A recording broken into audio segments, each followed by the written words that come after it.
The 2022 season taught us quite a few things, especially when it came on to female sprinting. And of all those things we've learned, one is not being mentioned. At the World Athletics Championships held in the United States, for the first time, Mclaughlin stamped her class in the 400 meters hurdles, in a way nobody in history has ever done.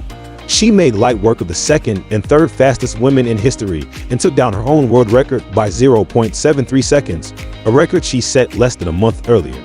The world on that day witnessed hurdling dominance at the highest level, the heights of which they have never seen before.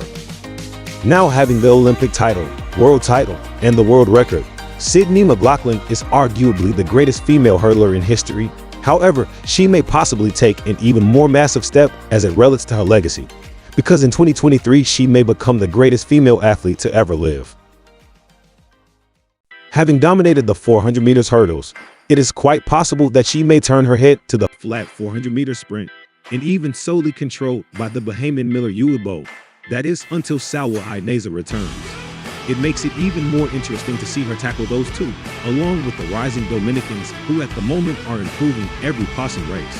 To step into this current crop of 400 meters women, you have to be brave, and to win you have to be special, which Mclaughlin is. Without a focus on the event as a professional, she has a personal best of 50.07 seconds. That's right outside the barrier where she becomes a medal contender. So obviously there is potential, and since then she has gotten way faster, running as fast as 12.75 in the female 100 meters hurdles and 22.3 in the 200 meters. The 200 meter speed is proof enough. She is ready to go sub 50, which is where she needs to be.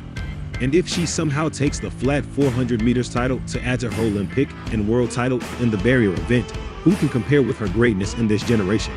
Not to mention if she goes on to remove the world record, which has been a pillar of 80s era of dominance by Europeans, and taking down that record would elevate her status not only in this generation, but throughout all generations. It's a conversation you may consider silly, but to hold the world records in the 400 meters and 400 meters hurdles along with championship titles is one of the hardest things you can do in this sport. We're watching a once-in-a-generation athlete performing at the peak of her powers, and it is a new world record.